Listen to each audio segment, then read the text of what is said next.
আমরা কি দেখছি? আমরা যাদেরকে ভোটে জিতে পার্লামেন্টে পাঠালাম তাদের অধিকাংশের কথাই বলছি টিকটক ভিডিও, সেলফি আর টিকটক ভিডিও এখন হচ্ছে ফ্যাশন। আপনি যদি টিকটক ভিডিও না করতে পারেন, আপনি যদি একটা সেলফি না পোস্ট করতে পারেন, আপনি নাকি সামাজিক নয়, সোশ্যাল স্ট্যাটাস আপনার নাকি ডাউনে চলছে। তো ওই কাজে তো নয়। একটা এমপি কে পাঠানো হয়েছে ওখানে গিয়ে পার্লামেন্টে গিয়ে টিকটক ভিডিও করার জন্য নয়। এমপি কে পার্লামেন্টে পাঠানো হয়েছে মোদিজি, অমিত শাহজি, রাহুলজির সাথে সেলফি তুলে পোস্ট করার জন্য নয়। তাকে পার্লামেন্টে পাঠানো হয়েছে যে ইছামতির নদীর যে বাঁধটা দুর্বল হয়ে যাচ্ছে, মাটির যে বাঁধটা আছে তার পরিবর্তে কংক্রিটের বাঁধ নির্মাণের জন্য ভারত সরকারের কানে আওয়াজটা ঢুকিয়ে দেওয়া। তার পরিবর্তে কি করছে? টিকটক ভিডিওতে মজে আছে। তাকে পার্লামেন্টে পাঠানো হয়েছে। এই টেন্ডার অঞ্চলের কথা বলছি, এই পানিতর অঞ্চলের কথা বলছি। এখানকার স্বাস্থ্য ব্যবস্থা, শিক্ষা ব্যবস্থা তলানিতে চলে যাচ্ছে।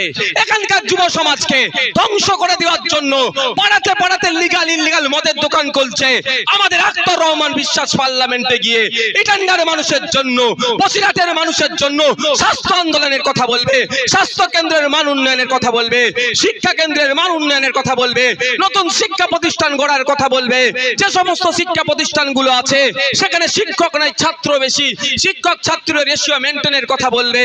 সেখানে গিয়ে এই যে যুব সমাজকে ধ্বংস করে দেওয়ার জন্য যেভাবে জুয়া চলছে, যে জুয়া থেকে তৃণমূলের বন্ধুরাও কিছু কাটমানি খাচ্ছে, সেগুলো বন্ধ করে যুব সমাজ যাতে আগামী দিনে বসিরহাটকে এগিয়ে নিয়ে যেতে পারে, বাংলাকে এগিয়ে নিয়ে যেতে পারে, দেশকে এগিয়ে নিয়ে যেতে পারে, তার বলিষ্ঠ কণ্ঠে সওয়াল করবে।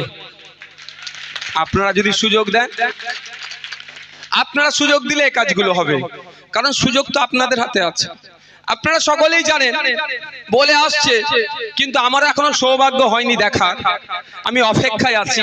আমাদের বিদায়ী প্রধানমন্ত্রী নরেন্দ্র দামোদর দাস মোদীজি নাকি চা বিক্রেতা ছিলেন, কিন্তু প্রশ্ন আমার সৌভাগ্য হয়নি। ভাই এখানে বসে যেতে পারেন, অসুবিধা নেই, আপনি একটু পিছিয়ে গিয়ে বসুন না ভাই, পিছনে লোক আছে ভাই, বসে যান তো ভাই, সবার সুবিধা হবে। পিছনে লোকগুলোর অসুবিধা হচ্ছে অনেক, উঁচু দেখতে পাচ্ছেন তো, কারো অসুবিধা হচ্ছে না তো? হ্যাঁ, কারো অসুবিধা হচ্ছে? ভাই বসে পড়ুন তো। নরেন্দ্র দামোদর দাস মোদীজি উনি নাকি চা বিক্রেতা ছিলেন, কিন্তু আমার মনে হয় এখানে যতজন উপস্থিত হয়েছেন কারো সৌভাগ্য হয়নি উনি কোন দোকান থেকে চা বিক্রি করতেন ওই দোকানটা দেখার। আর সাথে সাথে উনি যে যাকে চা বিক্রি করেছেন, চা খেয়েছেন, এই ধরনের ভারতবর্ষের যত নাগরিক আছে একটা কেউ হাত তুলে বললো না যে আমি মোদিজির হাতে চা খেয়েছি। আমাদের সৌভাগ্য হয়নি। যদিও কতটা অসত্য কথা নতুন করে বলতে লাগে না। আমি কন্ট্রোভার্সিতে যাচ্ছি না, আমি বিতর্কে যাচ্ছি না, আমি তর্কের খাতিরে ধরে নিলাম দেশের প্রধানমন্ত্রী একজন চাওয়ালা হয়েছিলেন। তাহলে এটা আমরা গর্ব করে বলতে পারি যে ভারতবর্ষ এমন গণতান্ত্রিক রাষ্ট্র, জনগণ যাকে চাইবে সে প্রধানমন্ত্রী হবে। আগামী দিনে আপনার এখানে যে আইসক্রিম বিক্রেতা আছে, ঠেলা নিয়ে যায়, যিনি ডেলিভার আছেন, যিনি কৃষক আছেন, তাকেও যদি জনগণ চায় তাহলে দেশের প্রধানমন্ত্রী হতে পারে। তাই আপনার হাতে ভাগ্য, আপনাদের ভাগ্য আপনাদের হাতে আছে। আপনারা চাইবেন যে আগামী দিনে আপনি কৃষক, আপনি মৎস্যজীবী, আপনার বাড়িতে উচ্চ শিক্ষায় শিক্ষিত হয়ে দুটো যুবক আছে বা একটা যুবতী আছে, তার চাকরিটাকে সুনিশ্চিত করা দরকার। আপনার এখানে যে স্বাস্থ্য কেন্দ্রের বেহাল দশা, ওখানে ডাক্তারের প্রয়োজন আছে, ওখানে নার্সের প্রয়োজন আছে, ওখানে ঔষধের প্রয়োজন আছে, শিক্ষা ব্যবস্থা ধ্বংস করে দিচ্ছে, এটার মান উন্নয়ন হওয়া দরকার। বেকারত্বের শীর্ষে আমাদের দেশ এগিয়ে যাচ্ছে, এই বেকারত্ব কমানো দরকার। এর হয়ে কথা বলার জন্য একজন জনগণের জনপ্রতিনিধি দরকার। যদি আপনারা চান তাহলে আপনাদের বলবো কোন প্ররোচনায় পা দেওয়ার দরকার নাই, কারো বিভাজনে পা দেওয়ার দরকার নাই, কোন লোভের কাছে আত্মসমর্পণ করার দরকার নাই, কোন ভয়ের কাছে আমাদের কেউ আত্মসমর্পণ করা দরকার নাই। সকাল সকাল 1 জুন যাবেন, সকাল সকাল উঠবেন, আপনাদের মূল্যবান ভোট খাম চিহ্নে দিয়ে আখতার রহমান বিশ্বাসকে পার্লামেন্টে পাঠান। আপনি যদি আম খেতে আপনার ইচ্ছা যায়, আপনাকে বলবো আর পরের খেতে আপনাকে চাষ করতে হবে না। প্রথম কথা বলবো, পরের ক্ষেতে আর চাষ করতে যাবেন না। আপনার ক্ষেত আছে, আপনি চাষ করতে জানেন, আপনার ক্ষেতে ফলান। কারণ ইতিপূর্বে 17 বার আপনারা পার্লামেন্টে পাঠিয়েছেন। আপনার দাদু ভোট দিয়েছে, আপনার বাবা ভোট দিয়েছে, এখন আপনারা ভোট দিচ্ছেন। 17 বার 1952 সাল থেকে আপনারা ভোট দিয়ে পার্লামেন্টে আপনাদের সুখ দুঃখের কথা বলার জন্য পাঠিয়েছিলেন। এই 17 বারে বিভিন্ন রাজনৈতিক দলের পক্ষ থেকে গিয়েছে, কিন্তু দুঃখের বিষয় ইছামতির যে বাঁধ কংক্রিটের নির্মাণ হোক, এই 17 বারের মধ্যে একবারও কাউকে বলতে শুনলাম না। আমাদের তাহলে কথা কে বললো? আমরা তো পর পর ভোট দিয়ে পাঠাচ্ছি, আমাদের কথা কে বলবে? আমাদের সমস্যা সমাধানের জন্য তো পাঠাচ্ছি আমরা, তার ব্যাংক ব্যালেন্স বাড়ানোর জন্য নয়। তার 1 বছরে 5 কোটি টাকা এমপি ল্যাডে আসে, 5 বছরে 25 কোটি টাকার মধ্যে 20% 30% কাটমানি খাওয়ার জন্য পাঠাচ্ছি না আমরা তাকে পাঠিয়েছি শুধু 5 বছরে 25 কোটি নয়, আরো বেশি করে নিয়ে এসে কিভাবে বসিরহাটের মানুষকে উন্নতির চরম শিখরে নিয়ে যাওয়া যায়, এখানকার মানুষের চাপ অভিযোগগুলো কিভাবে পূরণ করা যায়, তার জন্য চিৎকার করতে হবে দেশের আইনসভার মধ্যে। তার ঠিক উল্টো হচ্ছে। কি দেখলাম? কৃষকদের বিরুদ্ধে। এখানে তো রেখা পাত্র মহাশয় দাঁড়িয়েছে না বিজেপির পক্ষ থেকে? আজকে দেখছিলাম ওনাকে কি সব ডিস্টার্ব করছিল। আমি এই মঞ্চ থেকে দাঁড়িয়ে বলছি, আমি ডিস্টার্বেরও বিরোধী। যেভাবে অধীর রঞ্জন চৌধুরীকে ডিস্টার্ব করা হচ্ছে, অধীর রঞ্জন চৌধুরী এই ডিস্টার্বের আমি বিরোধী। এটা গণতান্ত্রিক রাষ্ট্র, এই রাষ্ট্রটাকে ব্রিটিশ মুক্ত করতে গিয়ে অধীর রঞ্জন চৌধুরীর পরিবারের লোক হয়তো শহীদ হয়েছে, রেখা পাত্রের পরিবারের লোকরা হয়তো শহীদ হয়েছে বা আত্মত্যাগ করেছে, বা আমাদের আক্তার রহমান বিশ্বাসের পরিবারের লোকরা কিন্তু দেশ স্বাধীনের জন্য লড়াই করেছে। আমরা গণতান্ত্রিক দেশ পেয়েছি, প্রত্যেকের রাইট আছে, সে যেখানে জায়গায় ফ্রিলি মুভ করতে পারবে। হ্যাঁ, right two movement, freedom of movement সংবিধানের আর্টিকেলে উল্লেখ আছে। একদম সংবিধানে আমার অধিকার দিয়েছে ফ্রিডম অফ মুভমেন্ট। যেভাবে আটকানো হচ্ছে আমি ধিক্কার নিন্দা জানাচ্ছি। এটা তৃণমূলের চক্রান্ত, তারা পেরে উঠতে পারছে না, বিরোধীদের সাথে এগুলো করছে। তবে একটা কথা, রেখা পাত্র মহাশয়ের উদ্দেশ্যে এখান থেকে আমার বার্তা, রেখাদি, এই বসিরহাটের মানুষেরা সব থেকে বেশি চাষি মানুষ, তাই তো নাকি? এখানে চাষি কারা আছে একটু হাত তুলুন তো, এই টেন্ডাতে দেখি। ওরে বাবা, অর্ধেকের বেশি তো মনে হয় নাকি? রেখাদির উদ্দেশ্যে বক্তব্য আমার, যে আপনি বিজেপির নামে ভোট চাইছেন, মোদিজির নামে ভোট চাইছেন, অমিত শাহজির নামে ভোট চাইছেন, কিন্তু ভুলে যাচ্ছি না আমরা ভোট দিয়েই মোদিজি তৈরি হয়েছে, মানুষের ভোটে তো হয়েছে। কৃষকরা ভোট দিয়ে অমিত শাহজিকে তৈরি করেছে, কৃষকরা ভোট দিয়ে দেশের সরকার গঠন করেছে। সেই কৃষকদের কথা একবারও আপনার সরকার ভাবেনি। আপনার বড় ভুল, এই কৃষকদের স্বার্থের কথা না ভেবে ব্রিটিশদের মতো সেই নীল চাষীদের ক্ষেত্রে, নীল চাষীদের উপরে যে অত্যাচার করত, সেই রকম ফিরিয়ে নিয়ে আসার জন্য পুঁজিপতিদের কথা ভেবে, কর্পোরেটদের কথা ভেবে যে 3টে দানবীয় বিল আপনারা পাস করেছিলেন, আপনার হয়তো মনে নাই, হয় এখন নাও মনে থাকতে পারে, ভোটের সময় অনেক কিছু ভুলে যান। কারণ আপনিও দিদি আর মমতা দিদিও দিদি আমাদের ডবল চাকরি দিয়েছে, এখন চাকরির বাতিল হচ্ছে, এখন সব ওনারা ভুলে যাচ্ছেন, কিন্তু আমরা ভুলছি না। আমি রেখা পাত্র মহাশয়ের উদ্দেশ্যে বলবো, কোন মুখলি আপনারা ভোট চাইতে এসেছেন কৃষকদের কাছে, ওই দিনের কথা আমরা ভুলছি না। দিল্লির সীমান্তে কৃষকদের উপরে যখন এই অমিত শাহ পুলিশকে দিয়ে আক্রমণ করা হয়েছিল, এই মোদিজি যখন আক্রমণ করেছিল কৃষকদের, সেই দিনের কথা ভুলছি না। তাই বসিরহাটের কৃষকরা ঐক্যবদ্ধ হন, দলবদ্ধ হন, জোট বাঁধুন। এই বিজেপির বিরুদ্ধে, এই রেখাপাত্রদের বিরুদ্ধে একটাও ভোট হবে না, এদের বিরুদ্ধে সমগ্র ভোটটাই যাবে, এদের পক্ষে একটাও ভোট যাবে না। এরা কৃষকদের বিরুদ্ধে বিল পাস করলো। কেন বিলটা পাস করেছিল? এমন বিল আনতে চেয়েছিল, এই আদানি আম্বানি গোয়েঙ্কা টাইপ যারা কর্পোরেট আছে, তারা আবার কৃষকদেরকে কন্ট্রোল করবে। এতদিন আমরা আমার জমিতে আমি চাষ করছিলাম, সেই সিস্টেমটাকে ভাঙার জন্য এই ধরনের দানবীয় বিল নিয়ে এসেছিল। তখন রেখাপাত্র মহাশয়েরা, তখন শুভেন্দু অধিকারীরা আজকে বসিরহাটে এসে অনেক বড় বড় কথা বলছেন। শুভেন্দু বাবুর উদ্দেশ্যও বলছি, যখন কৃষকদের বিরুদ্ধে বিল পাস হয়েছিল, শুধুমাত্র কেন্দ্রের বড় বড় সরকার শুধু বিল পাস করেনি, কৃষকরা যখন আন্দোলন করছিল তাদের উপরে আক্রমণ চালিয়েছে। উত্তরপ্রদেশে কৃষকদের এক র্যালির উপরে বিজেপির এক মন্ত্রীর ছেলে গাড়ি নিয়ে গিয়ে একাধিক কৃষককে হত্যা করেছে। তাই পশ্চিম বাংলার এই এই বসিরহাটের কৃষকদেরকেও ওই হত্যার বিরুদ্ধে জবাব দিতে হবে। হবে তো নাকি ভাই? আপনিও কৃষক, তারাও কৃষক। আজকে রেখাপাত্র মহাশয়া ভোট চাইতে আসলে একটাও ভোট হবে না। হ্যাঁ, সন্দেশকারীতে যে অত্যাচার হয়েছে, শাহজাহান, শিবু, উত্তমরা, আমি তো চাইছি দেশের আইন বিচার ব্যবস্থার প্রতি ভরসা আছে, ওরা না বাইরের সূর্য আর দেখতে পায়। কি বলছি বুঝতে পারছেন না?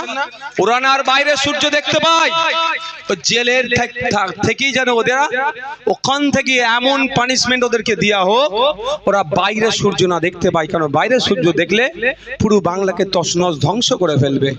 কি অস্ত্র এনেছেন শুনেছেন? এই শাহজাহান, উত্তম, শিবুরা গ্যালক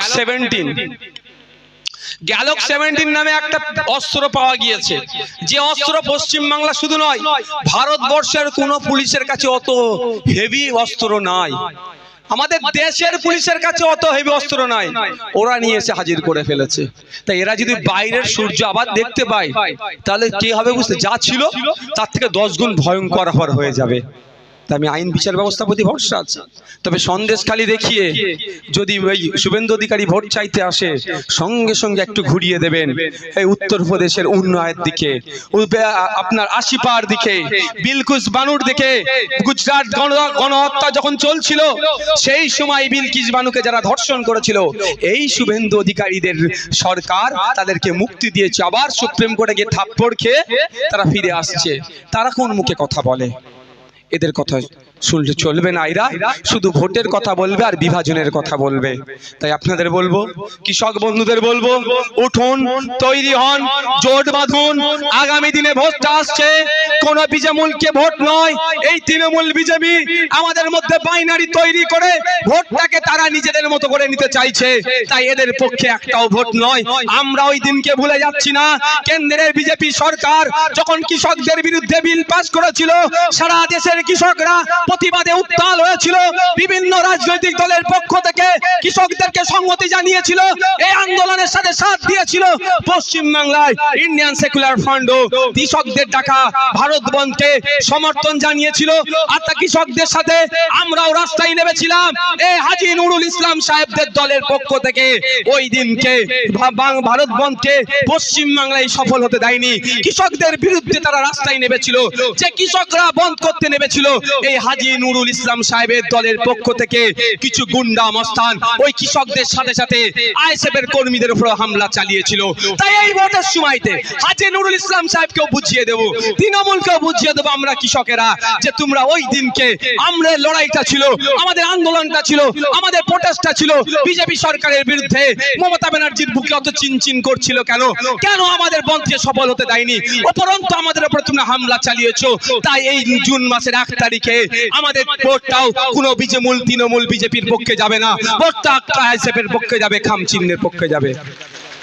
আমি সত্যি আমি ভাবি মাঝে মধ্যে, আমাদের আন্দোলন আছে বিজেপির বিরুদ্ধে, আমরা প্রতিবাদ করছি বিজেপির বিরুদ্ধে, বন্ধ রাখছি বিজেপির বিরুদ্ধে। মমতা ব্যানার্জির বুকে অত চিনচিন করছিল কেন? বিজেপি শাসিত রাজ্য এই কৃষকদের ডাকা ভারত বন্ধ সফল হয়েছে, পশ্চিম বাংলায় হতে দেয়নি। আমার তো মনে হচ্ছে ভাইপোকে গ্যারেজ করে দেবে তার হাত থেকে বাঁচানোর জন্য। দাদা আমার বাংলা ঠিক আছে, তোমার বাংলা এটা চিন্তা নাই বলে কি এই বার্তা দিতে চেয়েছিল? কি মনে হচ্ছে কৃষক ভাইরা? তো যোগ্য জবাব দেওয়ার সময় এসেছে তো নাকি ভাই? এসেছে তো? কৃষক ভাইদের উদ্দেশ্যে একটা ডেটা দিই। দেখুন, আপনারা যারা উপস্থিত হয়েছেন, বক্তব্য শুনছেন, ইচ্ছা গেলে ভোট দেবেন, নাহলে দেবেন না। তবে কয়েকটা ডেটা দেবো, সেটা রাখুন, শুনে রাখুন, কাজ দেবে আপনাদের। পশ্চিমবাংলার বিধানসভাতে আমি একজন সদস্য, সংযুক্ত মোর্চার হয়ে লড়াই করেছিলাম। আমরা সংযুক্ত মোর্চা এগিয়ে নিয়ে যেতে চেয়েছিলাম। নিরাপদ সর্দার বাবুদের দলের পক্ষ থেকে বলেছিল ভোট শেষ, জোট শেষ, কিন্তু আমরা সেটা বলিনি, আমরা ভুলে যাচ্ছি না। নিরাপদ সর্দার বাবুরা বলছে এটা কি, এটা পুকুর না এটা সমুদ্র। হ্যাঁ, 2021 সালের 21শে জানুয়ারি আমরা পুকুরে খেলতে নামিনি, আমরা মহাসমুদ্রে খেলবো বলেই রাজনীতির ময়দানে নেমেছি।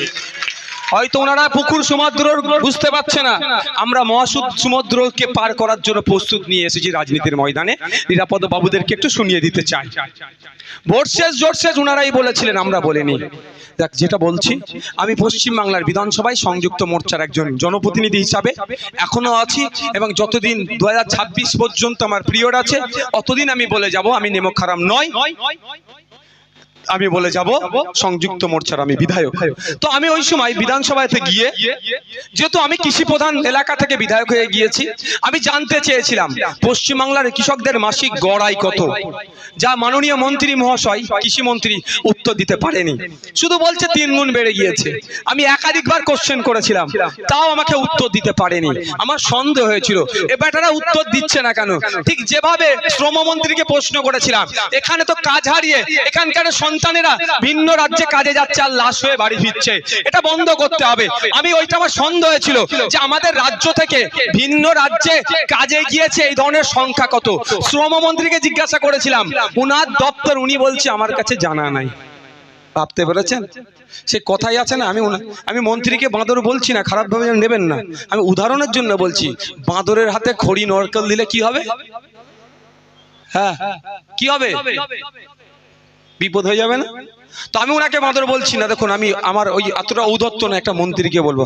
আমি সম্মানীয় মন্ত্রীকে প্রশ্ন করেছিলাম, আমাদের রাজ্য থেকে ভিন্ন রাজ্যে কাজে গিয়েছে এই ধরনের মানুষের সংখ্যা কত?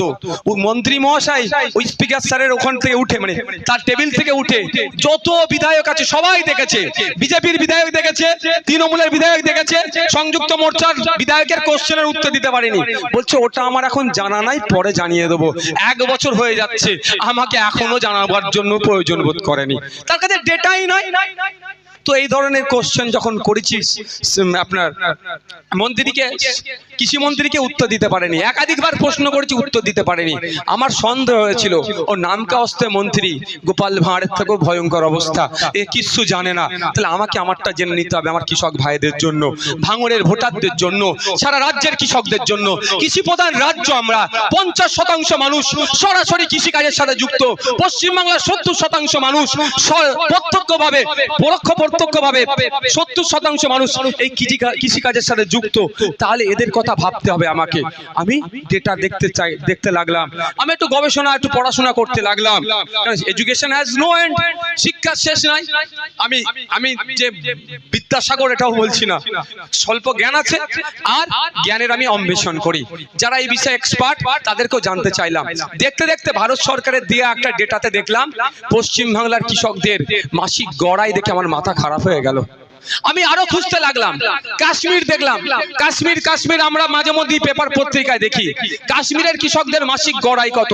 হরিয়ানার কৃষকরা BMW চেপে করছে, মার্সিডিজ চেপে আসছে। পাঞ্জাবের কৃষকরা মার্সিডিজ চেপে ঘোরে, BMW চেপে ঘোরে। আর আমাদের ওয়েস্ট বেঙ্গলের কৃষকদের অবস্থা এত খারাপ কেন?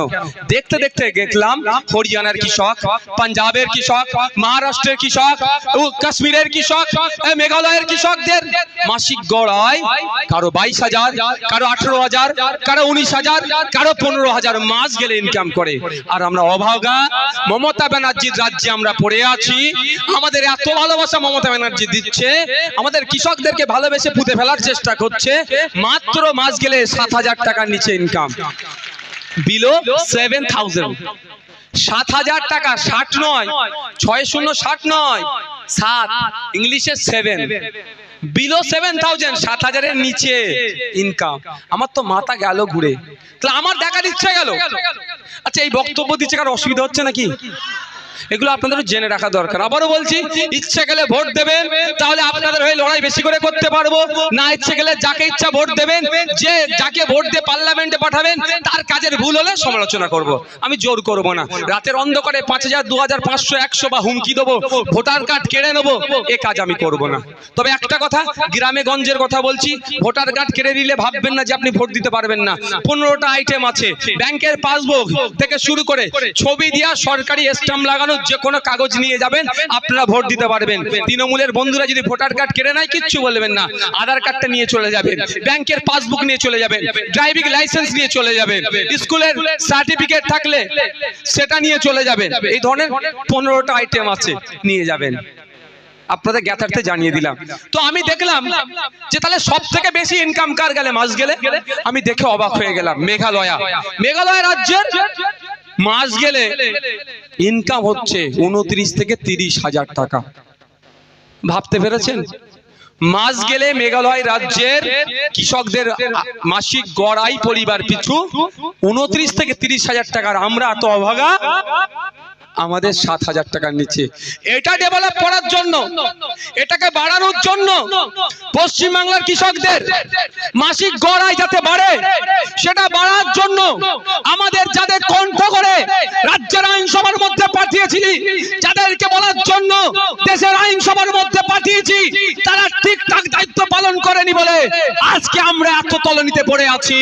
আমরা যদি দায়িত্ব নিয়ে আওয়াজটা শুধু রাজ্যের আইনসভার মধ্যে নয়, রাজ্যের আইনসভার মধ্যে মাননীয় মন্ত্রীকে আমি বলেছি যে আমাদের কৃষকদেরকে বিজ্ঞানসম্মতভাবে ট্রেনিং দিয়ে এবং কৃষকদেরকে যে সাবসিডি গুলো আছে সেটাকে বুঝিয়ে দিয়ে এবং উৎপাদিত ফসল মধ্যখানে যে দালালগুলো আছে সেইগুলোকে ধ্বংস করে দিয়ে সরাসরি কৃষকরা তাদের ফসলের যাতে দাম পায় তার ব্যবস্থা করতে হবে।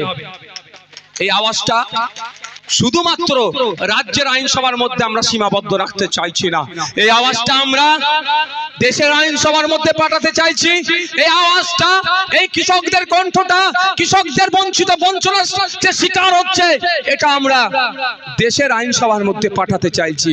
তাই কৃষক বন্ধুরা, আপনারা যদি এগিয়ে আসেন, আপনাদের পরিবারের কথা ভেবে, আপনাদের ভবিষ্যতের কথা ভেবে, তাহলে আসুন আমাদের হাতকে শক্ত করুন। আমরা পার্লামেন্টে আপনাদের আওয়াজটাকে পৌঁছে দেবো, যাতে করে রাজ্যের আইনসভার মধ্যে, দেশের আইনসভার মধ্যে মধ্যখানে কৃষকরা মাঠে ময়দানে লড়াই করে তাদের মাসিক গড় আয় বাড়ে, তার লড়াই আমরা থাকবো। এবার আপনাদের উপরে নির্ভর করছে।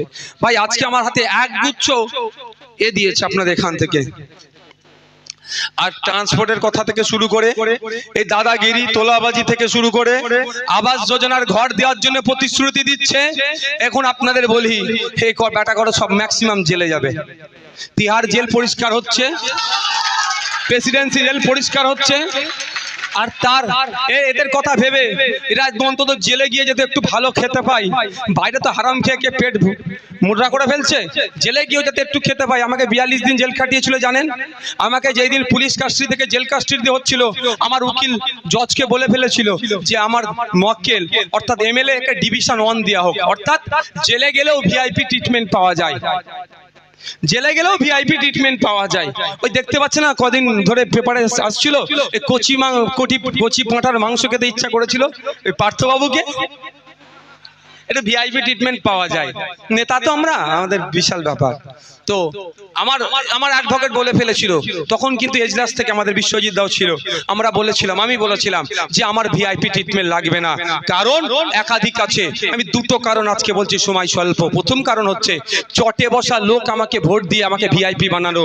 যেদিন কি আমার চটে বসা লোক ভিআইপি ট্রিটমেন্ট পাবে, তারপরে এই নেতা ভিআইপি ট্রিটমেন্ট নেবে। দ্বিতীয় কথা, আমার ভালোবাসার মানুষেরা যারা ভোট দিয়ে দেশ গঠন করছে, যারা ভোট দিয়ে মুখ্যমন্ত্রী তৈরি করছে, যারা ভোট দিয়ে প্রধানমন্ত্রী তৈরি করছে, যারা ভোট দিয়ে নেতা তৈরি করছে, তাদের সাথে কি আচরণ হয়, তারা জেলে গিয়ে কি খায়, সেটা আমাকে ধরতে হবে। তো ওইটা আমি গিয়ে প্র্যাকটিক্যাল অনেক কিছু দেখেছি। আমি বিধানসভায় বলেছিলাম যে স্যার, স্পিকার স্যারকে বলেছিলাম, স্যার যে মাছ কাটে তার হাত কেটে যায় না, একটু খোঁজ নিতে হবে। এত পাতলা, আমি কি পাতলা, আমার থেকে পাতলা মাছ। তো কেন বলেছিলাম, আমি তো বুঝতে পারছি লাইন এদের হচ্ছে, ছাড় হবে নাকি, একটাও ছাড় হবে না। এখান থেকে মাইকের আওয়াজ যাচ্ছে, অনেক দূরে মাইক লাগিয়েছে, তৃণমূলের বন্ধুরাও শুনছে, যে পঞ্চায়েতের মেম্বার থেকে শুরু করে, জেলা পরিষদের মেম্বার থেকে শুরু করে, সভাধিপতি থেকে শুরু করে, পঞ্চায়েতের প্রধান থেকে শুরু করে পঞ্চায়েত সমিতির সভাপতি, প্রত্যেকের উদ্দেশ্যে বার্তা দিয়ে রাখছি, যেভাবে জনগণের টাকা আপনারা লুট করছেন, এই আবাস যোজনার নামে লোককে ভুল বুঝিয়ে, কাউকে ফর্ম ফিলাপের নামে 1000-1200 টাকা করে তুলছে, বা কেউ 2000, 4000, 10,000, 15,000 যার কাছ থেকে যা পাচ্ছেন নিয়ে নিচ্ছেন। আবাস যোজনা দেবো, তার পরিবর্তে যার দোতলা বাড়ি, যার পাকা বাড়ি, যার বাড়ি ফ্রিজ আছে, যার মাছ ধরা ট্রলার আছে, যার বাড়ি 4 চাকা আছে, যার বাড়ি বাইক আছে, তাকে ঘর পাইয়ে দিচ্ছেন। আর আমার এলাকার, আমার বুথের এই টেন্ডা পানিতর এলাকার গরিব মানুষ, যার হয়ে বলার কেউ নাই, সে বাড়ি পাচ্ছে না। খুব ভালো লাগছে, ক্ষমতায় আগামী দিনে আমরা আসছি। আগামী দিনে ক্ষমতায় আমরা আসছি, প্রতিটা অঞ্চলকে নিয়ে আমরা কমিশন বসাবো। এটা শুনে রাখুন আপনারা, প্রতিটা অঞ্চল নিয়ে আমরা কমিশন বসাবো। 100 দিনের কাজের টাকা যেভাবে লুট করেছে, আবাস যোজনার টাকা যেভাবে মিসইউজ করেছে, বিভিন্ন প্রকল্পের টাকা একটা অঞ্চলে কম করে বছরে 5 কোটি সর্বোচ্চ 10 কোটি টাকা আসে, 5 বছরে 25 থেকে 50 কোটি টাকা এসেছে। কিন্তু যারা লুট করেছে তাদের বলবো, লুট করে বসিরহাট শহরে আপনি ফ্ল্যাট কিনতে পারেন, হাইওয়ের ধারে আপনি জমি কিনতে পারেন, বারাসাতে ফ্ল্যাট কিনতে পারেন, 34 নম্বর জাতীয় সড়কের উপরে জমি কিনেছেন, যা করছেন করুন। তবে সময় আসবে, কমিশন বসাবো, সব তদন্ত করব, ওই সমস্ত অবৈধভাবে লরি বাস থেকে শুরু করে জমি জায়গা ফ্ল্যাট যা কিনেছেন সবটাই নিলামে তুলবো। জনগণের ট্যাক্সের টাকা আপনারা চুরি করে ওগুলোকে আপনারা বানিয়েছেন, নিলামে তুলে ওটা আবার কোষাগারে জমা দিয়ে জনগণের টাকাকে আবার জনগণের কোষাগারে জমা করে ও টাকা আবার জনগণের স্বার্থে খরচ করব। আর যে বেটারা এই দুর্নীতি করেছে তাদেরকে কোথায়, প্রেসিডেন্সি জেল নাহলে তিহার দিল্লিতে পাঠিয়ে দেবো, এখানে রাখবো না, প্রস্তুত থাকুন। আবাস যোজনা নিয়ে একটা ভুল বুঝাচ্ছে, বাড়ি বাড়ি যাচ্ছে, বলছে ভোট দিলে আবাস যোজনা হবে। সেই উদ্দেশ্যে মা বাপ ভাইদেরকে বলবো, একটু ভাবুন, ভোট দিয়েছিলেন বললে নেতা হয়েছিল, নেতা হই তো ওরা চুরি করলো, ওরা চুরি করেছে বলে আজকে আমার 100 দিনের কাজটা বন্ধ আছে। এটা আপনারা বলে রাখি, 100 দিনের কাজ নিয়েও বিজেপি নোংরা রাজনীতি করছে। এই ভোট আসছে জুন মাসের 1 তারিখে, তৃণমূল আর বিজেপিকে 100 দিনের কাজের নোংরামির জবাব দেব। 100 দিনের কাজের আইনে উল্লেখ আছে, কোন জায়গায় 100 দিনের কাজ নিয়ে দুর্নীতি হলে সেটা কেন্দ্র সরকার তদন্ত করবে। কিন্তু ওই কাজের আইনে আবার উল্লেখ আছে, যে কাজ করেছে তাকে 15 দিনের মধ্যে টাকাটা বুঝিয়ে দিতে হবে। তাহলে বিজেপি সরকার নোংরা রাজনীতি করার জন্য একটা আইনকে তারা প্রাধান্য দিচ্ছে, অন্য আইনটা যেটা আমার বাড়ির বাপ ভাই মা বাপেরা কাজ করলো, প্রায় 20 লক্ষের অধিক যারা কাজ করলো তাদের টাকাটা বুঝিয়ে দিচ্ছে না কেন ভাই? আমরা তো বলছি যে তৃণমূলকে 100 দিনের কাজে দুর্নীতি করেছে, চুরি করেছে, কিন্তু কটাকে জেলের ভাত খাওয়াচ্ছে বিজেপি সরকার? শুধু আসছে বলতে দুর্নীতি হয়েছে, আর ক্ষতিগ্রস্ত কারা হলো? আমরা যারা 100 দিনের কাজ করে যাদের সংসার চলে। এই বিজেপির এই নোংরা রাজনীতির জবাব দেব। আর দ্বিতীয় কথা, মমতা ব্যানার্জি অত বড় বড় কথা বলেন, স্বচ্ছতার কথা বলে, অভিষেক ব্যানার্জি বলে, আমি তো বলছি এখানে রেকর্ড হচ্ছে এবং এখানে ইলেকশন কমিশনেরও পক্ষ থেকেও পাঠিয়েছে। আমি যদি ভুল বলি আমার বিরুদ্ধে ইলেকশন কমিশন যেমন অ্যাকশন নেবে, আর মিডিয়ার মাধ্যমে গেলে মমতা ব্যানার্জি কিন্তু আমাকে ছাড়বে না। আমি যদি একটা শব্দ ভুল বলি আমাকে জেলে রাখার জন্য বন্দোবস্ত করবে। আমি এখানে বলে যাচ্ছি, এমনও গিয়েছে 100 দিনের কাজে যে আমরা কাজ পাচ্ছি না। সর্বপ্রথম দোষ হচ্ছে মমতা ব্যানার্জি সরকারের। বন্যা হয়েছে দাদা, যেখানে ডুবে গিয়েছে এই মমতা ব্যানার্জি সরকার শুধু টাকা কামানোর জন্য, লুট করার জন্য ওই জায়গায় দেখিয়ে দিয়েছে এতজন ওই দিনকে কাজ করেছে। ভাবতে পেরেছেন? আরে বন্যা হয়েছে, ওই দিনকে কাজ করবে কি করে সেই দেখিয়ে দিয়েছে। খাল খনন দেখিয়েছে, এত ফুট দেখিয়েছে, ওই মৌজায় আর কোনো জায়গায় নাই, সব পানি হয়ে গেছে। সে তথ্য আমার কাছে আছে, রেকর্ড হচ্ছে। আমি যদি ভুল বলি দিদিমণি আমাকে ছাড়বে না, আর ওনার ভাইপো কোথাও বললো আগে ধর বেটাকে, দিদির থেকে 1 দুট কাঠি বাড়ানো, তো আমার পারলে আমাকে ছাড়বে কেন? ধরুক, এই তো ক্যামেরার সামনে বলছি আমি। এত খাল খনন দেখিয়েছে, ওই মৌজায় আর কোনো পানি মানে মাটি থাকবে না, সব পানি হয়ে যাবে, খাল হয়ে যাবে। এই লেভেলে দুর্নীতি করেছে। তো কারা এবার হচ্ছে কথা, এই দুর্নীতির হাত থেকে বাঁচার জন্য মমতা ব্যানার্জি অভিষেক বাবু দেখেন বিশাল নাটক করছে, বিরাট নাটক করছে। দম থাকে তো কারো আমার সাথে চ্যালেঞ্জে আসুক, অভিষেক বাবুর নাটকটাকে আমি ধরিয়ে দেবো। কি দেখছেন? দিল্লি গেল, বিভিন্ন দপ্তরে ধর্ণা দিল, রাজ্যে আসলো, রাজ্যপাল ভবনের সামনে ধর্ণা দিল, ইটেন্ডা এলাকাতে 100 দিনের কাজের টাকা ফেরত চাই, আবাস যোজনার টাকা ফেরত চাই বলে স্লোগান দিল, সব করলো। কিন্তু অভিষেক বাবুকে কেন্দ্রের এজেন্সি না তদন্ত মানে কি যা জিজ্ঞাসাবাদ করে, দিল্লিতে আমি ফ্লাইট ধরে ছুটে চলে যাচ্ছে সুপ্রিম কোর্টে। এই যে চাকরি চুরি করেছে, এই চাকরি চোরেরা বাঁচার জন্য আমাদের ট্যাক্সের টাকা খরচ করে সুপ্রিম কোর্টে গিয়েছে। রাজ্যের পক্ষ থেকে, এসএসসির পক্ষ থেকে যে আইনজীবী বলছে আমরা সন্দেহ প্রকাশ মানে আমরা ভয় পাচ্ছি গোটা মন্ত্রিসভা জেলে চলে যেতে পারে, এটাকে আপনি একটু আটকান। কার টাকা নিয়ে বলছে? আপনার আমার ট্যাক্সের টাকা নিয়ে। কিন্তু আপনাদের বলে রাখি, সম্ভবত সংবিধানের 131 নম্বর ধারাতে উল্লেখ আছে, রাজ্যের মধ্যে কোনো যদি সংঘাত লাগে, রাজ্যের সাথে কেন্দ্রের যদি কোনো সংঘাত হয়, 131 নম্বর ধারা সম্ভবত সেটাকে সামনে রেখে রাজ্য সরকার বা কেন্দ্র সরকার সুপ্রিম কোর্টে যেতে পারে। আমাদের রাজ্য সরকার যদি দেখছে যে আবাস যোজনায় আমরা পাচ্ছি না, আমাদের সাথে নাকি কেন্দ্র সরকার বঞ্চনা করছে, তাহলে সুপ্রিম কোর্টে কেন যাচ্ছে না ভাই? 100 দিনের কাজের টাকা আমরা পাচ্ছি না, কল্প টাকা খরচ করে সুপ্রিম কোর্টে মামলা করে টাকাটা কেন বার করছে না? যে ধরনের মামলা করে টাকাটা বার করলো রাজস্থান সরকার, বিগত রাজস্থান সরকার মামলা করে টাকাটা বার করেছিল, আমাদের রাজ্য সরকার কেন বার করছে না? আমাদের রাজ্য সরকার যদি সুপ্রিম কোর্টে যায়, 100 দিনের টাকা যারা দুর্নীতি করেছে, আবার দেখবেন শাহজাহান, শিবু, উত্তমদের নাম চলে আসবে, ওদেরকে জেলের ভাত যেমন খাচ্ছে ডবল ভাত খাওয়াবে। এবং আপনাদের এখানে হাজী নুরুল ইসলামের হয়ে যারা হই হই করছে, তাদের অনেকেরই নাম বেরিয়ে আসবে, তারা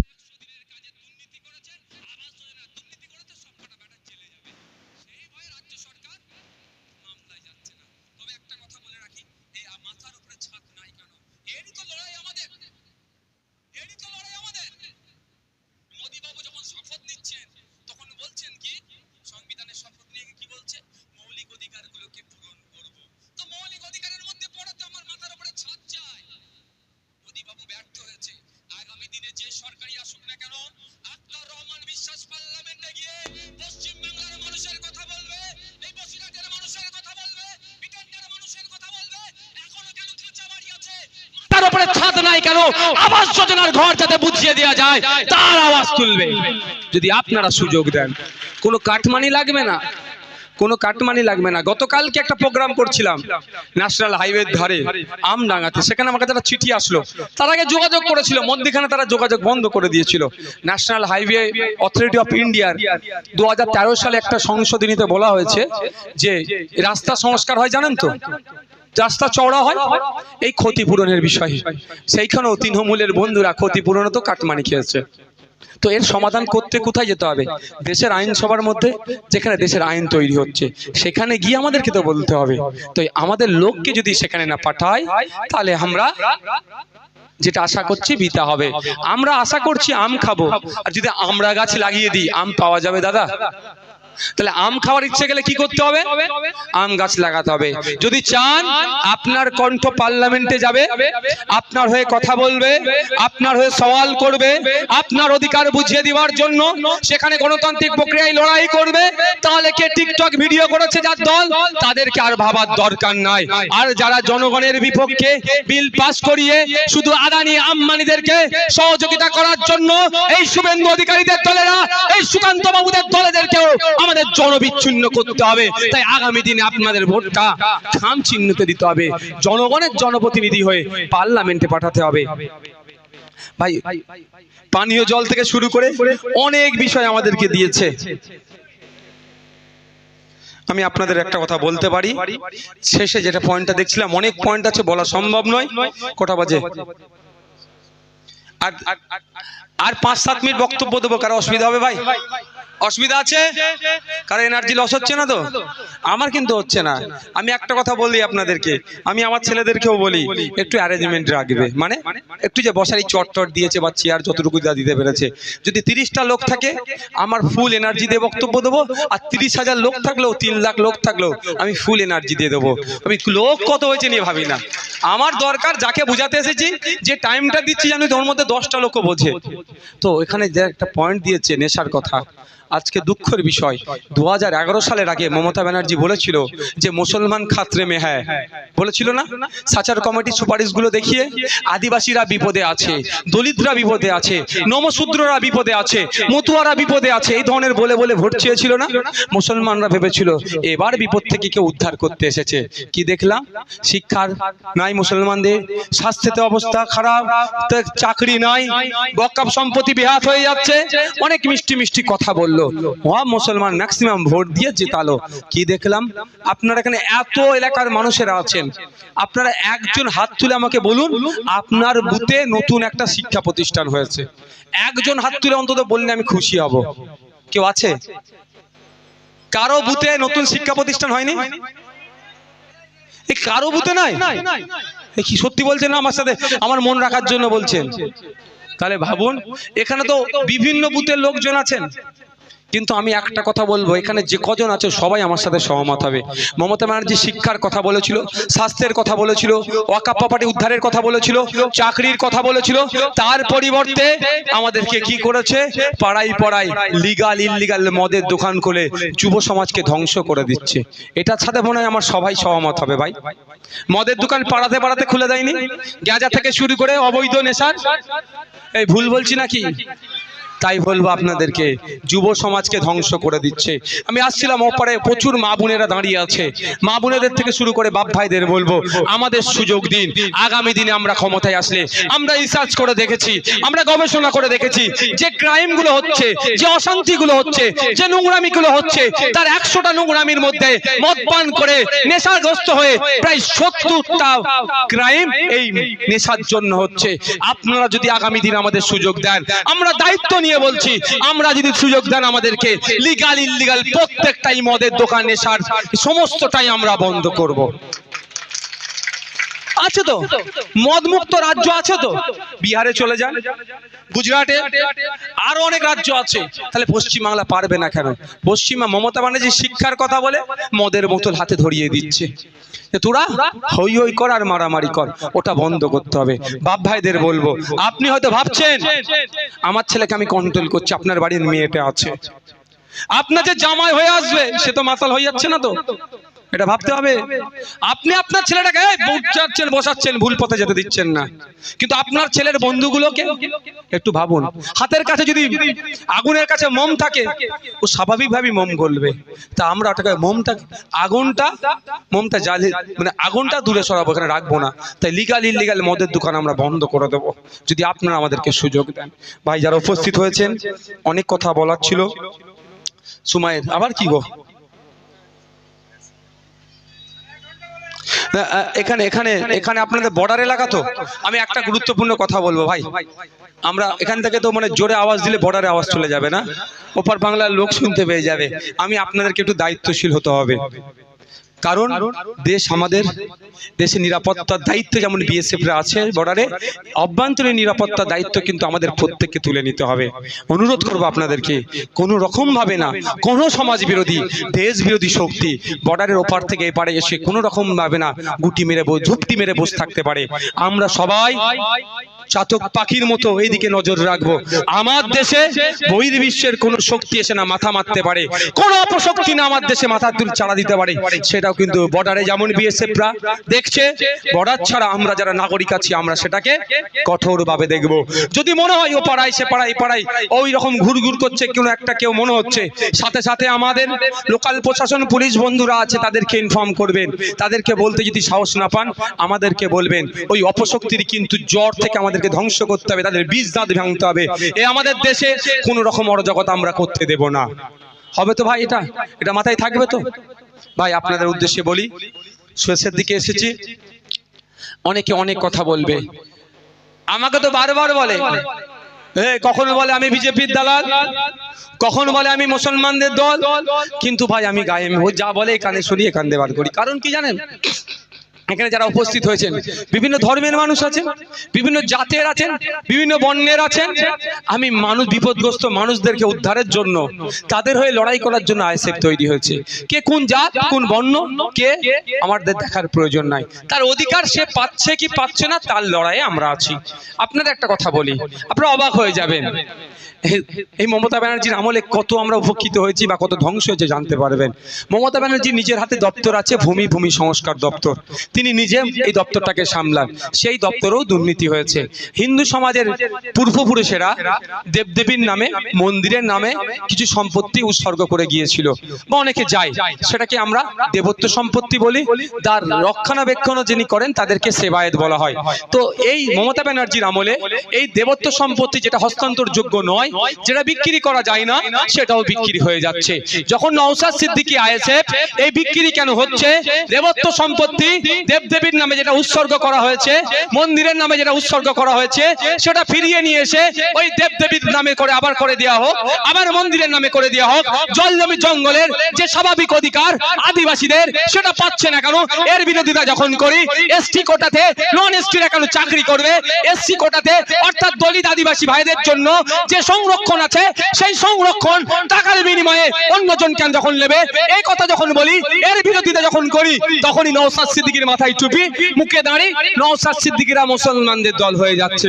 আর যখন চলে যাচ্ছি মুসলিম সমাজের সাথে যে অন্যায় হচ্ছে, যে অনাচার হচ্ছে, ওয়াকফ প্রপার্টি ঠিক ধর্মের নামে, মাদ্রাসার নামে, মসজিদের নামে উৎসর্গ করে গিয়েছিল, এই সম্পত্তি হস্তান্তর যোগ্য নয়, এই সম্পত্তিও বিক্রি করা যায় না।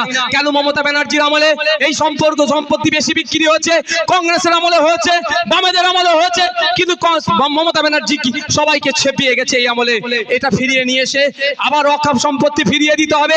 মুসলমানদের চাকরি নাই, সংরক্ষণ ঠিকঠাক মেনটেন করা হচ্ছে না, মাদ্রাসায় কেন শিক্ষক নাই, শিক্ষা প্রতিষ্ঠানের কেন উন্নতি নাই?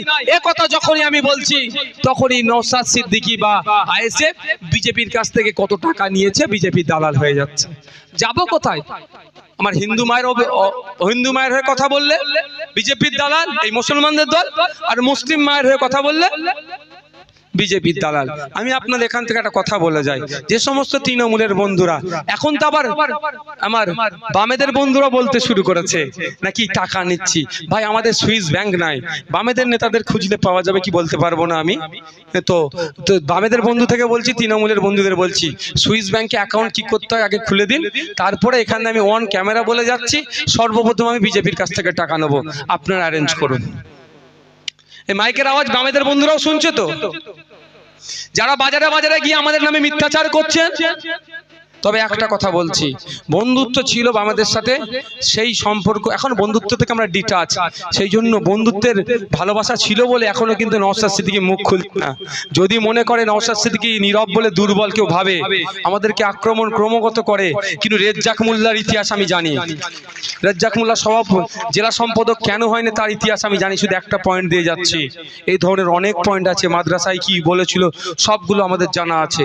কিন্তু একটা কথা, বন্ধুত্ব ছিল, সেটাকে আমরা এখন বন্ধুত্ব থেকে একটু ডিটাচ, তা বলে শত্রু নয়। যদি বামেরা মনে করে নওশাদের সাথে আইএসএফের সাথে শত্রুতা নেব, রাজনৈতিক ভাবে কিভাবে শত্রুর সাথে আচরণ করতে হয়, রাজনৈতিক ভাবে কিভাবে জবাব দিতে হয়, আইএসএফ দল স্বল্প দিনের হলেও ভালো করে জানে, জবাব দিয়ে দেবে। তো যেটা বলছি, বামেদের থেকে শুরু করে তৃণমূলের বন্ধুরা বলছে, কে বলছে? তৃণমূলের বন্ধুরা বলছে বিজেপির কাছ থেকে টাকা নাই, আর বামেদের বন্ধুরা বলছে তৃণমূলের কাছ থেকে টাকা নাই। তো আমি অন ক্যামেরা বলছি, আপনাদের উদ্দেশ্যে বলছি, আজকের পর থেকে কেউ যদি কথা বলে, আপনারা সরাসরি বলবেন আমাদের নওশাদ ভাইজান দলের চেয়ারম্যান বলেছে প্রকাশ্যে টাকা নেবে, এই গোপনে টাকা নেবো না, এই রাতের অন্ধকারে টাকা নেবো না, দিনের আলোতে টাকা নেবো। এবং শুনে রাখুন, যে টাকার ব্যবস্থা করে দেবে তাকে 100 টাকার ব্যবস্থা করলে 90 টাকা তাকে দেবো, 10 টাকা আমরা পার্টি চালাতে লাগাবো, সে তো পাবে। ভাই, বুঝতে পারছেন না কি বলছি? যারা বাচ্চাদের রেশন এই মিড ডে মিলে চুরি করে খায়, যারা গরিব মানুষের রেশন থেকে লুট করে খায়, যারা আদিবাসীদের জল জমি জঙ্গলের অধিকার স্বাভাবিক সেখান থেকে তাদেরকে তুলে দিয়ে জায়গা বিক্রি করে দেয়, যারা ওই কোভিডের ইনজেকশনের নামে যারা টাকা লুটে নেয়, তারা নাকি আবার আইএসএফকে নওশাদকে টাকা দেবে। ওরা খুঁজছে কিভাবে টাকা পাবে। যারা বিধবা ভাতা থেকে কাটিং করে, যারা বার্ধক্য ভাতা থেকে কাটিং করে, তারা নাকি আবার আমাদেরকে টাকা দিয়েছে। আপনারা শুনলে অবাক হবেন, আপনাদের এলাকায় খুঁজলেও পাবেন। বাপ বেঁচে আছে, তৃণমূলের বড় নেতা, মাকে বিধবা দেখিয়ে ভাতা তুলে খাচ্ছে, এরা নাকি আবার আমাদেরকে টাকা দেবে। এই ধরনের বিজেপির মধ্যে অনেকে আছে। ওই পুরুষ সেজে লক্ষ্মীর ভান্ডার নিয়েছে, ধরা পড়েছে বিজেপি নেতা, ওরা নাকি আবার আমাদেরকে টাকা দেবে, শুধু মিসগাইড করছে। দেখুন একটা কথা, মানুষের অধিকারের নিয়ে কথা বলবো।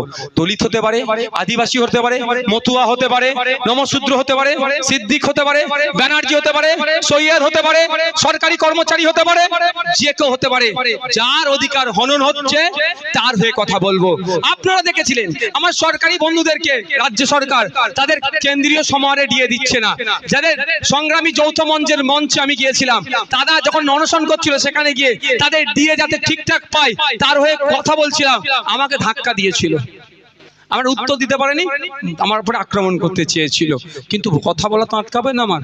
আমি আপনাদের বলে যাই, আমি মানুষের কণ্ঠ হয়ে মানুষের অভিযোগের কথা যখন মন্ত্রী সবাই বলছি, বিধানসভায় বলছি, আমার উত্তর দিতে পারছে না, আমাকে জেলে রাখার চেষ্টা করছে। তবে এই জায়গায় দাঁড়িয়ে আমি শপথ করে বলছি, কোন অপশক্তির কাছে নওশাদ সিদ্দিকী আইএসএফ মাথা নত করবে না। মানুষের হয়ে কথা বলে যাবে, মানুষের কণ্ঠ হয়ে যাবে, ইটান্ডার মানুষের হয়ে কথা বলবে, বসিরহাটের মানুষের হয়ে কথা বলবে, পশ্চিম বাংলার মানুষের হয়ে কথা বলবো বিধানসভার মধ্যে। যদি একবার কেন 100 বার জেলে দেয়, নওশাদ সিদ্দিকী হাসি মুখে 100 বার জেল খাটতে প্রস্তুত আছে। ওই অভিষেক ব্যানার্জির ভয়ে, ওই শুভেন্দু অধিকারীর ভয়ে মাথা নত করবে না। এরা করতে পারে। আর দিনের বেলায় সিপিএম, দিনের বেলায় কংগ্রেস, দিনের বেলায় বামপন্থী, সূর্য ডুবলেই বিজেপির অফিসে যে ঘুরঘুর করছো, বিজেপি নেতার বাড়িতে যে ঘুরঘুর করছো, সূর্য ডুবলেই তৃণমূলের বাড়িতে গিয়ে ঘুরঘুর করছে নেতার বাড়িতে গিয়ে, সে তথ্য কিন্তু আমাদের আছে। আপনার এলাকার বিধায়কের নাম কি?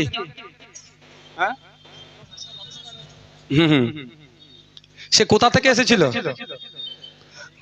না না, ওই বাড়ি নয়, সে তো ভারতের পশ্চিমবাংলার লোক রে ভাই। না, তার কোন দল থেকে দল বদলু হয়নি, এর আগেরটা করেছিল না? হ্যাঁ, একটু খোঁজ নিয়ে দেখুন। ডক্টর বাবু থেকে শুরু করে সবাইকে একটা করে মিস কল দিয়ে রেখে দিয়েছে। বুঝতে পেরেছেন? আমরা আপনাদের বলবো, আপনারা পার্লামেন্টে পাঠান, যে আপনাদের হয়ে কথা বলবে। এবার আপনারা দেখুন, এত রাজনৈতিক দল যে যার মতো করে বলছে, আপনারা কাকে ভরসা করবেন, কাকে করবেন না দেখুন। কারণ 10 বছর সিপিএম কি বলে ওটাকে, তৃণমূলের এমপি কে পাঠালেন তো না, 15 বছর, 15 বছর পাঠালেন, আপনার সমস্যা সমাধান হলো না। ওই 3টে এমপির পেনশন একদম রেডি হয়ে গেল, তারা তাদেরটা গুছিয়ে নিল। এটা 3 বার, 17 বারের মধ্যে আর বাকি থাকলো কত? 14 বার। এই 14 বারে নিরাপদ সর্দার বাবুদের পক্ষ থেকে কতবার গেছে আর কতবার অধীর বাবুদের পক্ষ থেকে গিয়েছে বলতে লাগবে নাকি? যদি আমি না, আপনারা না খুঁজে পান, গুগলে গিয়ে টাইপ করুন, বাংলায় ভয়েস সার্চ করুন, যেই বসিরহাট লোকসভার এমপিদের নামের লিস্ট, বসিরহাট লোকসভার এমপিদের নামের তালিকা বলে ভয়েস সার্চ করবেন গুগলে গিয়ে, দাঁড় করে দিয়ে দেবে 1952 থেকে 2019 পর্যন্ত সবার নাম দিয়ে দেবে। দেখবেন যার যে দল সে রংটা পাশে লাগিয়ে দেবে, দেখবেন লাল রঙেরও আছে। লাল রং এখন মাশাআল্লাহ বড় বড় কথা বলছে, তো সেই লাল রঙেরও একাধিকবার এমপি গিয়েছেন। হ্যাঁ হ্যাঁ,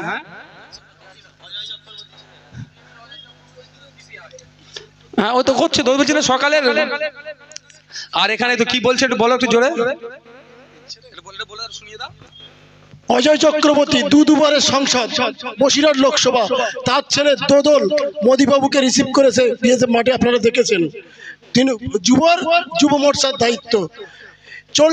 2% 4% ভোট ছিল সিপিএম এর, সেই ভোটটা বর্তমানে 40% ভোট থেকে 4% এসছে। আর বিজেপির 4% ভোট ছিল, সেখান থেকে 40% গেল। সিপিএম সুইং করিয়েছে 40% ভোট। বিশ্বাসঘাতক দল সিপিএম। এবার আমি বেশি কিছু বলবো না, এটুকুই বলবো, এটা তো প্রকাশ্যে দেখতে পেয়ে যাচ্ছে। ওর কাছ থেকে আমরা, অজয় চক্রবর্তী স্যারের ছেলের কাছ থেকে আমরা দূরে থাকবো। আর নিরাপদ বাবুদের মতো যারা ভালো আছে আমাদের সামনে, উনি ভালো লোক, আমি খারাপ বলছি না, কিন্তু এর মধ্যে যদি কেউ ঢুকে বসে থাকে, গোঘাটের বর্তমানে বিজেপির এমএলএ প্রাক্তন সিপিএম নেতার মতো যদি কেউ ঢুকে বসে থাকে, ভোটটা দিয়ে ভোটটা নষ্ট করবেন না।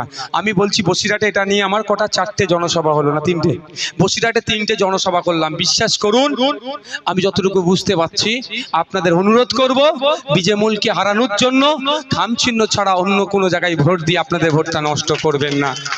ওই নালে রায়গঞ্জের মতো হবে, বনগার মতো হবে। এই ধরনের 2019 সালে এই কংগ্রেস আর সিপিএম ভোট কাটাকাটিতে 10টা সিট কম করে বিজেপি পেয়েছিল। ওই নষ্ট আর করবেন না। এখান থেকে অন্য কাউকে দরকার নেই। এখান থেকে জিতছে কে? আক্তার রহমান বিশ্বাস খামচিহ্ন জিতছে। আমরা চাইবো বেশি করে যাতে লিড হয়, অন্য কোনো দলকে ভোট দেওয়ার দরকার নেই, ভোটটা খামচিহ্নিতে আসুন। শেষ কথা বলছি, অনেকে ভাবছেন জোড়া ফুলের অত্যাচারে এই গুন্ডামি মস্তানি টোটোতে হাত পেতে টাকা তোলা, এই জমি জায়গার দালালি করা। আপনার জমি আপনি বিক্রি করতে যাবেন, ওই দালাল কেনা টাকা দিলে আপনাকে ডিস্টার্ব করছে। আপনার বাড়ি করতে যাবেন, হাত ভিখারির মতো হাত পাচ্ছে। এই অত্যাচারের হাত থেকে, এই চাকরি চোরেদের হাত থেকে, এই মিড ডে মিল চোরেদের হাত থেকে, এই বাচ্চাদের মিড ডে মিল চোরের হাত থেকে, রেশন চোরের হাত থেকে আপনি বাঁচতে চাইছেন। ভাবছেন কি এই জোড়া ফুলের হাত থেকে বাঁচতে গেলে নাকি বড় ফুলটাই পারবে? ঘোড়ার ডিম পারবে, ঘোড়ার ডিম পারবে। আমি দায়িত্ব নিয়ে বলছি, যদি এরা পারতো তাহলে আর অভিষেক বাবুর নাকি অফিসে গিয়েছিল, কি লিপস অ্যান্ড বাউন্সের অফিসে গিয়ে ওই কম্পিউটারে ইডির আধিকারিকরা ফাইল ডাউনলোড করে দিত না। কারণটাই কি ভাই? এই তদন্তের গতিটা, গতিপথকে অন্য মোড় ঘুরিয়ে দেওয়া। যে যদি শুভেন্দু অধিকারী সত্যিকারের অর্থে চাইছে যে বিচার হোক, তাহলে তো যে আধিকারিকের 14টা ফাইল ডাউনলোড করেছিল তার বিরুদ্ধে অমিত শাহজি অ্যাকশন নিতে পারতো তো। কই অ্যাকশন নিয়েছে? যারা ভাবছেন যে জোড়া ফুলের হাত থেকে বাঁচতে গিয়ে বড় ফুলকে ধরতে হবে, দিনের বেলায় সে জেগে স্বপ্ন দেখছে, ওটা বন্ধ করুন। জোড়া ফুলের হাত থেকে বাঁচতে গিয়ে বড় ফুলকে ভোট দিলেন, আর বড় ফুলের নেতা মমতা ব্যানার্জির হাত থেকে চা নিয়ে খাচ্ছে, ওটা হবে না। আপনারা ভোটটা খামচিহ্নে দিন। জোড়া ফুলের অত্যাচারের হাত থেকে যদি বাঁচতে চান, যদি ন্যায়কে প্রতিষ্ঠা করতে চান, আপনার অধিকার আপনি সুরক্ষিত রাখতে চান, তাহলে আপনি খামচিহ্নকে ভোট দিন। আর যারা ভাবছে বিজেপিকে আটকাতে গেলে তৃণমূলকে ভোট দেব, তারা তো আবার কি বলবো, তারা যে মানে কোন স্বর্গে বাস করছে বোঝা মুশকিল। 2019 সালের আগে বিজেপিকে আটকানোর জন্য আস্তে আস্তে আপনারা বিদায় নেন, শুনতে শুনতে যান। এটা আস্তে আস্তে আপনারা বিদায় নিতে পারেন, আস্তে আস্তে যান। অনেক লোকজন আছে, নাহলে আবার যেতেও অসুবিধা হবে, তো শুনতে শুনতে যান। যারা ভাবছেন বিজেপিকে আটকানোর জন্য তৃণমূলকে ভোট দেবেন, তারাও কিন্তু ভুল করছেন। কারণ 2019 সালের আগে সেই অর্থে রাজ্যে বিজেপি ছিল না, তখন কিন্তু আওয়াজ তুলেছিল বিজেপিকে আটকাতে হবে, বিজেপিকে আটকাতে হবে, সিএ হাত থেকে বাঁচতে হবে। সিএ হাত থেকে বাঁচার জন্য নুসরাত দিদিকে ভোট দিলেন।